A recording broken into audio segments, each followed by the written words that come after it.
Okay, thank you for, you guys are all really great at being quiet so fast. Thank you. Before we get started on our second half of authors, I just wanted to, first of all, just give a huge round of applause for all of the people, all the authors who are here, and the way they set up their tables placed. So can I have We ask each of the authors to come here and present their book and present themselves, because this is how you would normally do it at any book event, because you're selling not just your book, but you're also selling yourself, and you're making something that's attractive. And I think everyone did such an amazing job. But there was one person that the judges unanimously agreed was one that we were just really impressed by, and that would be the one by Emmy White. Yeah. Who, and we have a prize of a $50 gift card to Copperfields for you, which I'll come back there and I'll give it to you. But if you haven't yet, after that, when we get to the end, go check out everybody's displays. Like really, give them some props, but also check out Emmy White. So with that, I'm going to introduce our next author, who is Carl Cady, with his historical fiction, The Adventures of Cabeza de Vaca, Conquistador in Two Worlds.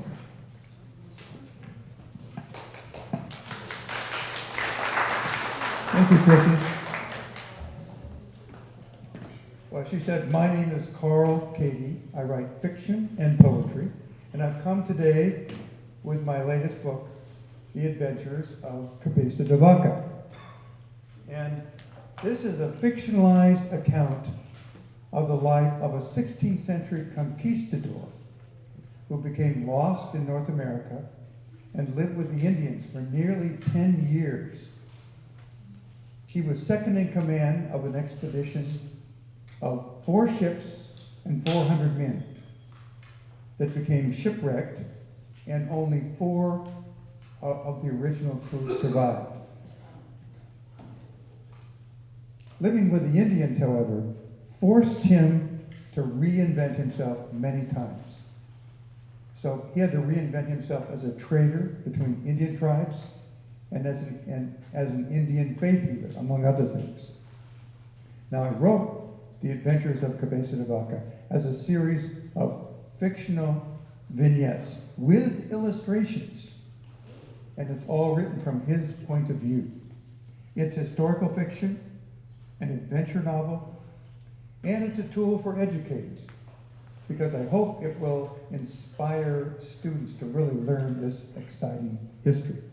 Today, I'm going to read an excerpt from this about how Cabeza de Vaca became a healer. Section 3, to become a healer.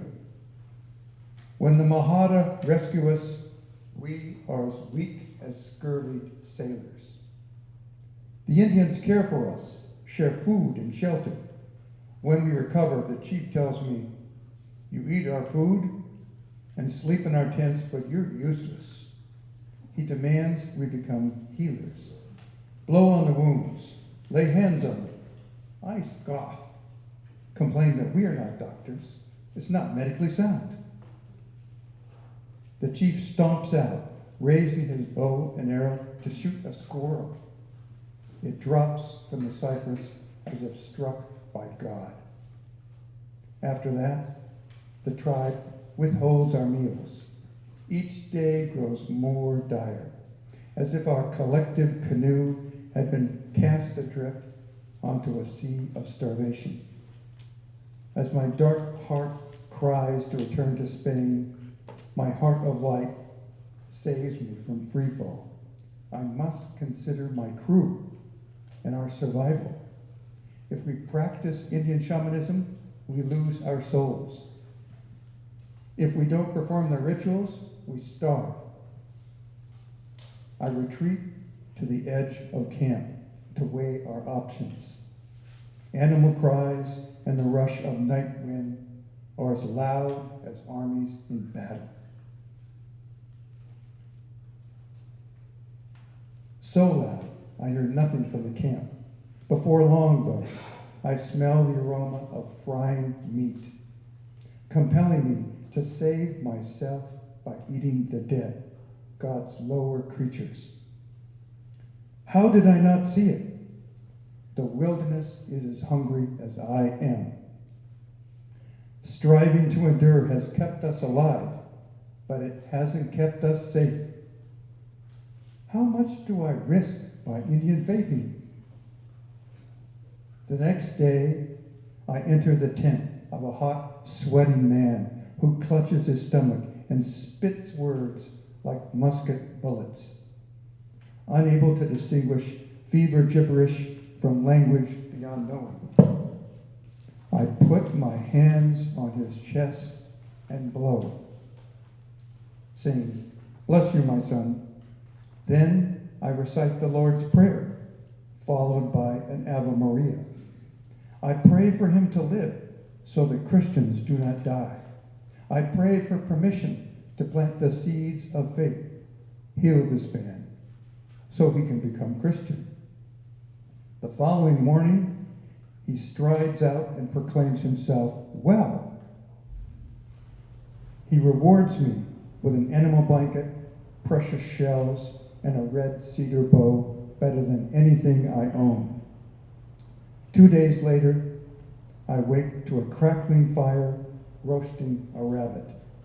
Men in deerskin loincloths and women in moss skirts curve around my tent like hands in prayer. Is this land of want also a land of becoming? Has God let me live so I can imagine more? We have Deborah Kohler with her fantasy book, Amory.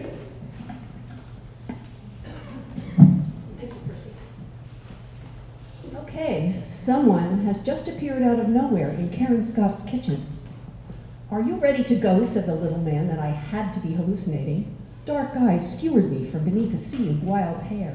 He stood only as high as my chin and looked like an escaped dwarf from a Disney movie, except hairier. "Are you through staring at me?" he growled. "We have to go." "Go where?" I demanded. "Don't be obtuse. The letter explained everything." "The letter?" "Yes, the letter." He enunciated each syllable like I was a moron. I didn't connect the dots right away, but when I did, I swallowed hard, amazed that I was about to seek confirmation of my growing insanity from a delusion I was having. "I found a letter about a month ago. Pink paper, really nice handwriting." He nodded impatiently. Yes, the letter's activation only required 30 days to complete, so you must know why I am here." "Not really. I never got to read it." "You didn't read it?" Arms flailing, he paced across my kitchen floor, mooning and groaning about the end of the world. Hallucination or not, I'd had enough. "Calm down, will you? I tried to read your stupid letter, but my daughter flushed it down the toilet before I could get past the first line." He stopped like he'd been shot and did a white-knuckle grip on the edge of the counter. If he was a cartoon character, his eyes would have been spinning in circles. "Where is the letter now?" That supercilious pronunciation was back, and I wanted to slap him. "It's gone, Einstein. What part of down the toilet don't you get?" What little I could see of his face went decidedly white. "Without the activation contained in that letter, your memories and abilities will not return, and the entire reparation is doomed." My head started to ache. What the hell are you talking about? "Thanks to your incompetence, the destruction of both our planets." "And that's my fault?" I didn't know if I was having a close encounter or a nervous breakdown, but Grumpy needed to chill out.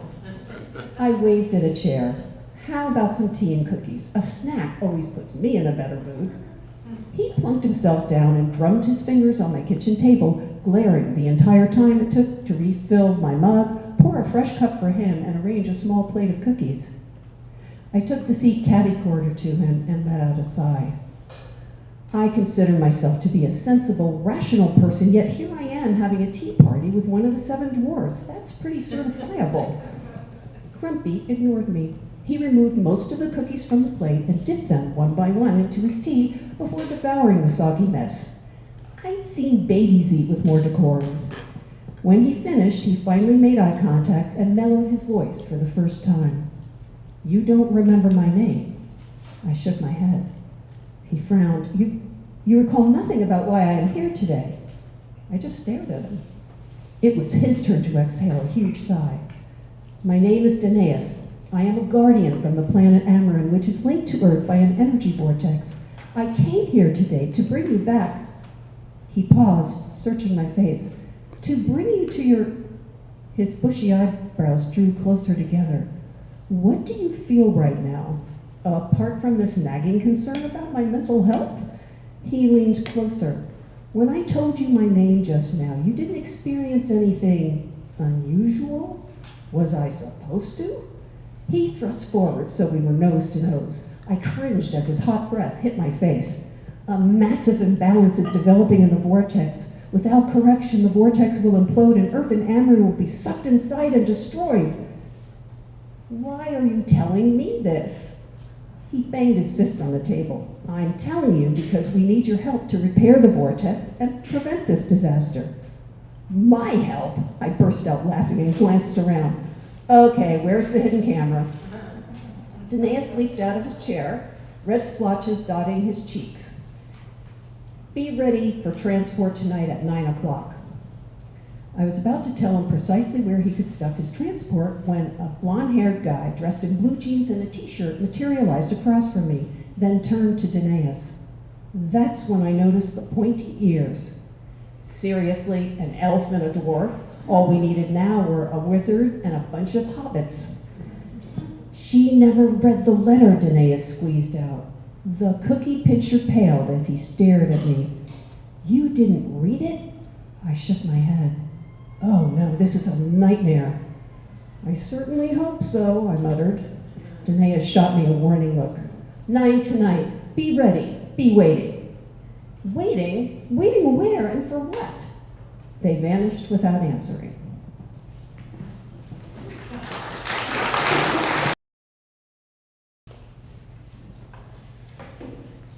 "10 years ago, when I wrote Beyond Recovery, I didn't have a first clue how to do it. All I knew was that I had to write the book. I was determined to finish what I started, no matter what. I wrote it because I believed that telling the real and raw emotional truth about my experience might help someone else recognize themselves in the story and reach for recovery. It's done that and so much more. A decade has passed since that moment. A lot has happened, more than I could ever fit into a few pages, but here's what I know. Staying sober is one thing. Learning how to live emotionally, spiritually, and relationally is another. These past 10 years have humbled me, stretched me, softened me, and strengthened me in ways I could never have imagined when I first wrote this book. I learned that recovery isn't a finish line. It's a doorway, an invitation to become the person we're always meant to be. And becoming that person takes work. It takes honesty. It takes courage. It takes a level of willingness most of us don't know we have until we're out of options, or desperate enough to be willing to want to change.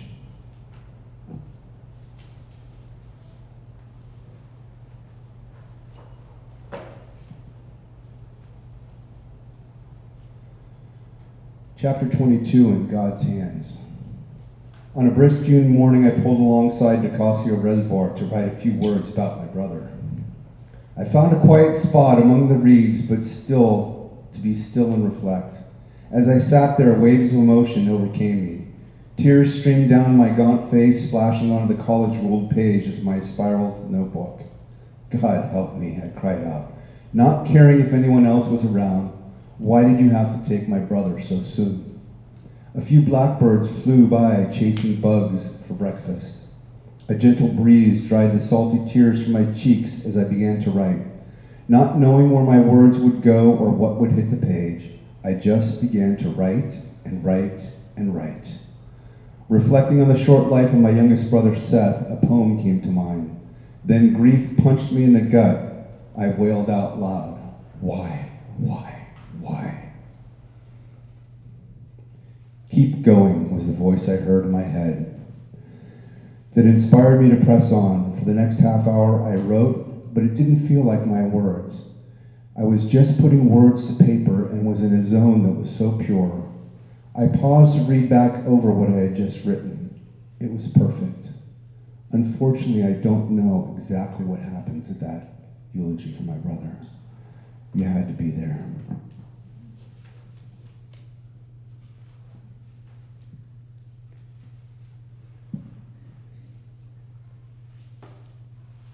You see, we are never alone. As my friend David the Fish says, if you or someone you know is struggling, you don't have to struggle alone. There's always someone on the other end of the phone. You matter. Your story matters. And hope is always closer than it may seem. If this book gives you anything, I hope it gives you what recovery has given me. A little more honesty, a little more willingness, and the courage to take the next right step, even when you're scared, even when you're tired, even when you're not sure what comes next.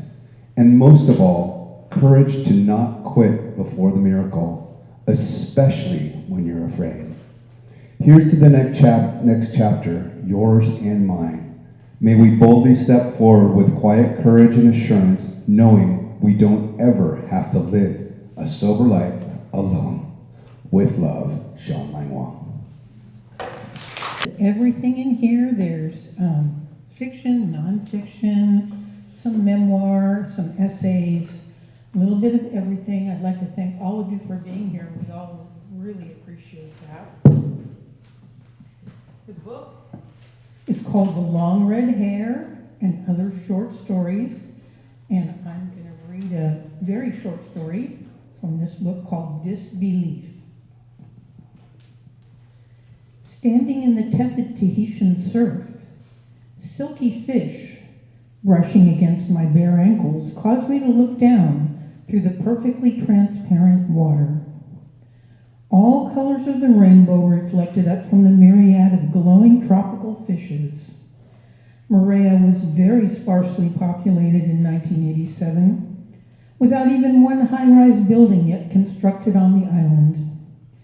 Club Med, with cozy grass huts serving as guest rooms, was the only tourist destination. The lovely native Tahitian women, reminiscent of a Gauguin painting, with fragrant flowers laced in their hair along with most of the very chic European women, wore only sarongs or bikini bottoms, baring their tan breasts to the sun. Following a breakfast of fresh tropical fruit and a glorious morning of snorkeling, I opted to take a water aerobics class in the gentle surf and afterward was ready for a nap. Feeling perfectly at ease in a partial state of undress, I lay supine with feet in the water and my bare spine supported by the velvety black sand. Dozing in and out of consciousness without a care in the world was sublime. Observing hulking Tahitian men paddling dugout canoes along the shoreline, I asked one if he would ferry me across a narrow channel to a tiny adjacent island. On the way across the channel, my hand lazily skimmed through the water alongside the canoe. I was slightly alarmed when looking down, noticing that my ring was gone. My daughter had recently made me a gift of the handsome sterling silver ring, inset with a piece of indigo blue lapis lazuli. The canoe man dropped me on the island shoreline, where I was the only person in sight. Sitting on the edge of the beach, I was daydreaming, with no agenda and nowhere to go. Then, gazing down into the lapping crystal clear water, I saw a sparkle of silver and watched in amazement as my ring washed up between my feet. The first volume of a trilogy of books. It's about the gold rush and the Barbary Coast. And I'm going to read you the end of the first chapter. Child saw the bottle in Brandon's hands. He recognized the contents by the strange irregular shapes of the nuggets and their deep yellow luster. "Is that gold?" Child asked. I have heard rumors of a discovery near Sutter's Fort. It is much more than gold, Brandon said. Sir, are you a gambling man, Mr. Childs? No, sir. Brandon shook the bottle and smiled. Neither am I, he said. Mind the store. I'll be back directly. He went out and took his hat from a peg next to the door and put it on and squared it and walked out into the street carrying the bottle of gold dangling from his right hand. He walked toward the waterfront through the crowds on the boardwalk, adventurers from Australia in boots and wide-brimmed hats, South Americans in straw toquillas and baggy pants, tattooed islanders from the Pacific in navy tunics and pareos, deserters from the barks and cutters and schooners of every fleet and nation on the rim of the wide western ocean, the fortune seekers, miscreants, and wayfarers of the world, all washed up on this far and barbarous shore. A few noticed the bottle in Brandon's hand and stopped. Their eyes shifted about with uncertain interest, like feral dogs finding some faint and promising scent in the air. Brandon made his way down Montgomery Street. He stood on the corner and watched the wagons rattle by on a muddy track. He could see the two newly arrived merchant ships anchored out near Buena Cove. The streets, saloons, and 10-pin alleys were swarming with their company. A thin reel on a concertina, fiddle, and gut bucket drifted through the door of a saloon. It was interrupted by a brief scuttle in the dark interior. When the music resumed, a man in a gray bib shirt stumbled through the door and sat heavily on the edge of the boardwalk, daubing a gash in his eyebrow with a handkerchief. His hat sailed out the doorway after him. He picked it up and dusted it on his knee and set it on his head. Two boys passed, gaping at him and allowing him a wide berth. The man held out the bloody rag to them like a strange offering. They scampered away down the street. The man threw his head back and laughed. Brandon laughed too. He raised the bottle to gaze once more at its luminous yellow contents and stepped from the boards into the street. He raised the bottle over his head and shouted, "Gold!" he bellowed. "Gold from the American river." Men stopped mid-stride, arrested by that single syllable of promise. Teamsters reined up their mules to squint at the bottle of gold. Brandon strode down the center of the boulevard, waving the bottle over his head. He lifted his hat with his free hand and waved that too. "Gold!" he repeated. "Gold from the American river." A crowd collected around him, craning their necks for a better view of the bottle. They marched with him as he set off down Montgomery Street, repeating the cry, "Gold! Gold from the American river." Women clutched their fists to their bosoms in hope and dread, and men stepped into the doorways half-shaved, watching him pass with their mouths hanging open. There was some befuddled argument among the onlookers, for rumors of gold in the eastern mountains of California had been in circulation for fully 2 months. Opinions on both sides were passionately contested, but always in want of evidence. And now Brandon raised his gleaming totem, and it glinted in the sun, and it dispelled the last shadows of their doubt. The believers clutched at each other and climbed on one another's shoulders to get a closer look at the legend made manifest. Children danced along the perimeter of the mob, aroused by its ambiguous excitement, and skinny, slat-ribbed dogs yapped and quartered and shied from the careless legs of the dancers.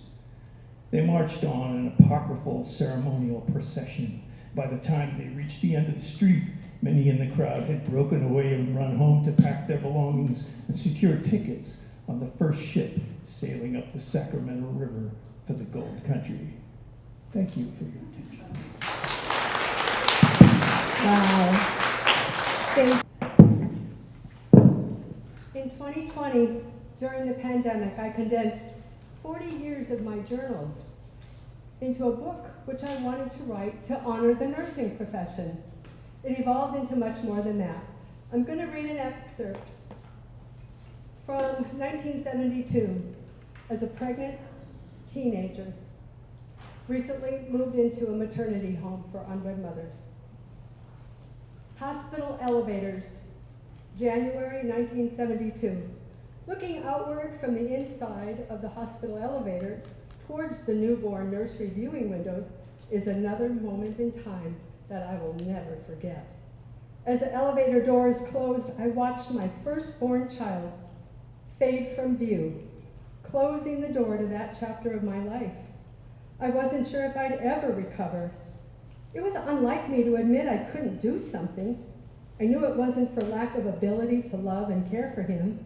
It was out of the need to protect him from my painful world, a world of poverty, alcoholism, and living day by day without the assurance of future needs being met. I wanted more for him, and at that moment, I longed for another baby someday, one that I would be able to keep, who would help me to bear his loss. As the doors closed, I felt like life was being squeezed from me. I was glad to be leaving after 5 days of feeling ignored, disrespected, and humiliated. Fred and I exited the elevator and the front entrance. It was -6 degrees outside with snow flurries. The snow crunched under our boots as we hurriedly reached his 1966 Plymouth. I was glad to escape the control and oversight of the hospital, as I was used to being independent in caring for myself. I felt ignored and disrespected by the nurses. I had read that breast milk contained something that boosts a baby's immunity, and I wanted to provide that for the baby, but I was given an injection to dry up my breast milk before I left the delivery room. I also read that cuddling was good for a baby, and I had to argue with the nurses and beg them to let me hold my baby. They said it was for my own good since I was giving him up. Who were they to judge? I did hold him every chance I could for 5 days while I was there. Each time I held him, knowing it was temporary, I sang, I cried, and I prayed for God's protection and the best possible parents for him. Fred and I rode in silence to Hillcrest House, both of us mentally exhausted. He dropped me off at the front entrance and left for home. I signed myself in and went straight to my room, passing the guests in the visitors' room. I didn't feel like talking to anyone. As I climbed those flights of stairs to my room, I felt burning around the stitches holding torn tissue together between my legs and a heaviness in my heart. I comforted myself under the weight of blankets and drifted off to sleep. An hour later, someone knocked on my door to tell me I had a phone call. I moved slowly as I approached the phone booth, trying to limit movements that tugged those stitches between my legs. It was Fred calling. My parents don't want us to give up the baby. They'll help us. You don't have to give him up. I hadn't expected the call, but I wasn't surprised. His parents had seen the baby at the hospital, and I sensed their discomfort with my decision. The phone call was awkward as he dismantled my defenses for choosing adoption and challenging my faith and trust in him and his family. They had been kind to me, offering warmth and acceptance without judgment. Since I craved acceptance, my default was to give in to others' requests, often against my own judgment. Now, I was caught off guard. The call concluded with the agreement that we would return to the hospital in that morning to pick up our son. I spent the night in my room embracing my new role as Michael's mom and devising a plan to finish high school and to support us. I wanted to be a nurse. I promised myself I'd become the mother my mother was unable to be, and this baby would know he was loved and cared for and safe. I knew this would be impossible without help, so I prayed, and as I spoke to God, I began to feel a sense of relief and comfort. The words from my childhood Sunday school songs like Jesus loves me and trust and obey played over and over in my head. Slowly the tears stopped flowing. My clenched jaw relaxed and hope soothed my soul, overshadowing my earlier raw feelings of despair and desperation. I was no longer under the blankets crying. Instead, I was wide awake and I took the first step as Michael's mom. I emptied the bottom drawer of that bedside stand, which held trinkets, mementos, letters, and cards, symbols of my childhood. All were discarded in the trash. My childhood was now behind me, and in its place was my new life as Michael's mom. I wasn't sure how I'd care for him, but I knew I wasn't alone, and God would help me. Here's my book. I'm Valerie Saul. There you go. I don't know about you, but I'm sick and tired of the way older women are portrayed in books. Anybody else feel that way? So that's why I wrote The Badass Widows. It's a story about 4 gutsy women who defy society's expectations while dealing with love, loss, and new beginnings. Published by Sibylline Press exactly 3 weeks ago. Former FBI agent Beth Winstead has recently lost her husband after a long, isolating decline. As part of her new life plan, she joins a rowing club on San Francisco Bay. I'm going to read you a little bit from the first chapter. There's a dreamlike quality to early morning fog that Beth had always loved. Her Sausalito house was just 2 blocks up the hill from San Francisco Bay, so fog was a frequent visitor. Since Jamie had died, learning to row had gotten her out of the house when nothing else could. Each morning she got up at dawn and headed down to the rowing club before most people were even awake. Taking up a new sport at the age of 57 had been challenging, but today was a milestone of sorts. She was going out on the bay alone. When she arrived at the club, the sliding door was up, revealing long, thin rowing shells neatly stowed on racks from floor to ceiling. People quietly helped each other carry the boats down to the water.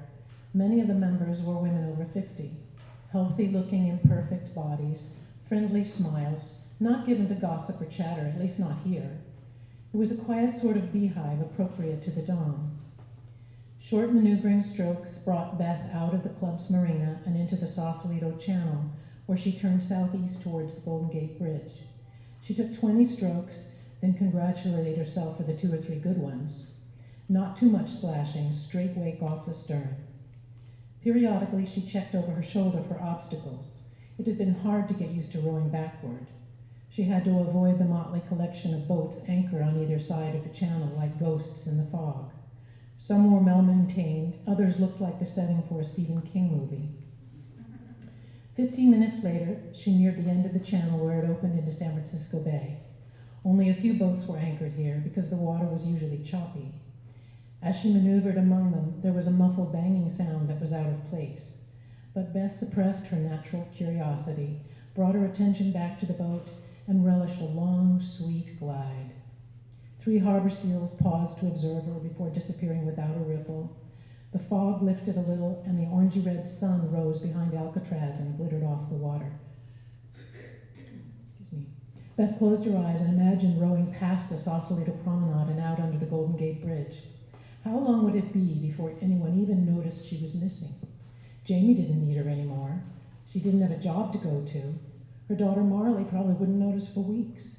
Why was she still here anyway? A loud splash jolted Beth out of her self-pity. Something large had just gone into the water. The resulting wave rocked her rowing shell. A line of bubbles led off the stern of a red sailboat, one of the few anchored out this far. In the weak morning light, Beth could just make out pale arms and a dark head swimming towards shore. It took only a moment for Beth's FBI training to click back into place. First, assess the scene. Beth maneuvered her shell closer to the red sailboat and craned her neck to see over the transom. There was no one aboard. The wooden cockpit hatch was broken open, and there were bloody fingerprints smeared into the white, thick fiberglass surrounding it. She scanned the other boats anchored nearby. No apparent witnesses. Someone would have to be desperate to swim from out here. The water temperature was approximately 50 degrees, so hypothermia was a real possibility. The tide was against the swimmer, too. Beth checked that she wasn't being followed. Feeling a familiar buzz of adrenaline, she dug her oar blades into the water and set out after the swimmer. God, how I've missed this. You'll have to read the book to find out. Here's my book. So I'm just going to read from chapter 4, from The Legend of Dan. The next morning, Blaze counted our newly acquired coins, dropping each individually into our money bag. Their metallic clinking accompanied the rain. We sat under a massive oak tree, the ground not yet thoroughly soaked. Dark clouds brooded above, promising more to come. Did you hurt anyone, she asked, her eyes on the gold and silver. I snorted, no. And they got a bargain. For the amount of greenest on my scale, I could have gotten twice the coin from a banker. Blaze flicked her tangled hair aside. It had loosened during the night when we huddled beneath a tree's burnt hollow. The worry on her brow had eased, but her small lips pressed together like a wizened old lady. Did they see your dragon form? Frowning, I motioned her closer and took a comb from my pack. I picked at her knotted hair, preparing to braid it. No, I said, I'm clever. I distracted them, and once they saw the dragon scale, that's all they could see, Blaze finished, holding stiff against the comb. We should have bought more from before we left the White Waste. We could have sold that instead. No, if I'd known about the global wheat scarcity, we would have stayed in the White Waste, maybe. We bought enough, I said, for you to eat a thimble a day. We're good. I worked a close braid tight against her skull, the white of her skin showing between the strands. My own dark brown fingers blended in with her hair. But that's the second scale you plucked, Blaze said, voice accusatory. And they regrow, I countered, slowly and painfully, but they returned. I tied the end of her braid with a length of cloth and pushed her away. Stop fretting. Once I find another job, Blaze hissed. Finding jobs is easy. It's keeping them that's the problem. You lose them as fast as you're hired. Turning, she teased the comb from my hand and waved it at my close-fitting cowl. Your turn. I grimaced. She smiled. Please.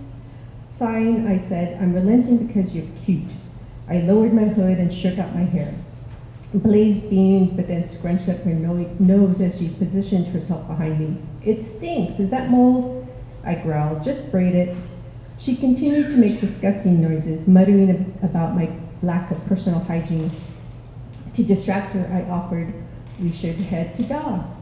Da, that's weeks away, isn't it? Why can't we just stay in Paladin territory? I thought you said we only had to leave the city. Yes, but last night. What? How to explain the greedy glint in the Drakengard's eyes. I don't think we should hang around Pal anymore, I said. I didn't want to alarm her, but now it wasn't just smoke after us, but maybe every dragon in the Turs. Da, it was bigger, I said. There might be more opportunities to find a job. We could go south, Blaze offered, her voice sweet and innocent. To Timo? The taint of my parents' supposed desertion had the Timogen, Drakenguards, and humans alike eyeing me like a traitor in that territory. No, Blaze said, exasperation in her voice as she pulled on my hair. The blasted sands. Ugh, not this again. You know we can't go there. But it's full of criminals. Your parents might have broken the law, but you didn't. And it's across the planetary straits. Your wings aren't even fully formed yet. You never make it. You can carry me. I'd never make it. Not in one go. We can take a ship. Stop it. I yanked my half-braided tresses from her grasp and stood. With a storm in her eyes, she glared, holding the comb like a blade. You really want to go in a ship, I asked. Recall the last time you were on one. Her face fell. She hunched over the comb, glancing over her shoulder. She probably feared smoke would sneak up on us at any moment. I crouched on my heels. I'm sorry, Bub. I didn't mean it that way, but I have. I peered behind her as if to scan the trees. Smoke's not out there, I said, but not yet at least. Blaze sniffed, wiped her hazel eyes, bright green in stark contrast to the gray day. The rain's patter had lessened, and nearby a few hungry quails shuffled the damp litter. Let's focus on moving north, I continued, rubbing her shoulders. Maybe it'll warm up enough to venture out and get some more Venus. Her brow furrowed. Since you can't keep a job, we could do with some more. I snorted. It had been her idea. Good, I said. That's settled. Let's retrieve our catch and fly north. Dragons, Blaze called, jumping to her feet and pointing west towards the shore. 5 dragons approached on the ring.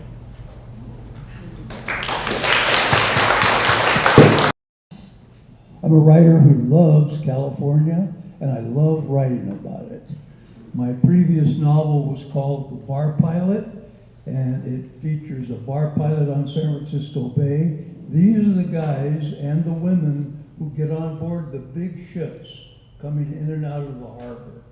And this bar pilot has adventures as he tries to find the love of his life, from the Washoe House in Petaluma to Vesuvio's to the Giant Stadium, all around the Bay Area.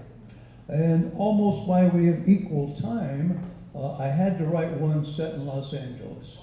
So the a showrunner is a Hollywood television producer. They are the chief content officer for all the TV series, not movies, but the TV series, the multi-episode series that you see. And they're in charge of finding the director and the production people and everything else. And when they have a successful show, they make a ton of money. I mean, in the millions. So my protagonist had a successful show. He built himself a mansion in Santa Monica that was on top of the world, and then he wrote another show. It was a total flop. A second show, a total flop. And now he's on his last legs. The invitations to the Oscars have quit coming, and he knows if he doesn't make this one a success, he's done. But in the meantime, he meets a woman from Russia, a television journalist in Russia, falls in love, and although the last thing he needs is a romance at this time, he brings her here on a fiance visa.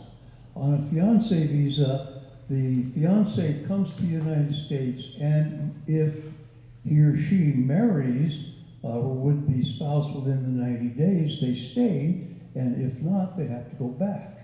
So he's under pressure. He has to make a decision about whether or not to marry Lena. Lena comes with a 15-year-old daughter, and she doesn't fit in at what is really Santa Monica High School. She's Russian, and the Ukrainians there, because of the war, have blackballed her. So she falls in with a bad crowd. So all of a sudden, my protagonist is not only dealing with writing a successful show, he's got Lena threatening to go back to Russia because things are not working out, and Dasha about to wind up in a juvenile facility. So that is The Showrunner. Thank you very much. And thank you all the writers who came and shared their new books with us. So exciting that you guys have a book out that's published this year, and I wish you all the publishing success. Hope you have lots of readers, and I hope that we could help kind of, boost that for you. So thank you very much. I also want to give a special thanks to our timekeeper. Thank you so much for keeping time. Honestly, here we are, where it's almost 12:30, and everybody was so, I don't think anybody went over, or maybe went over by a couple seconds, but it was nothing bad. So thank you so much.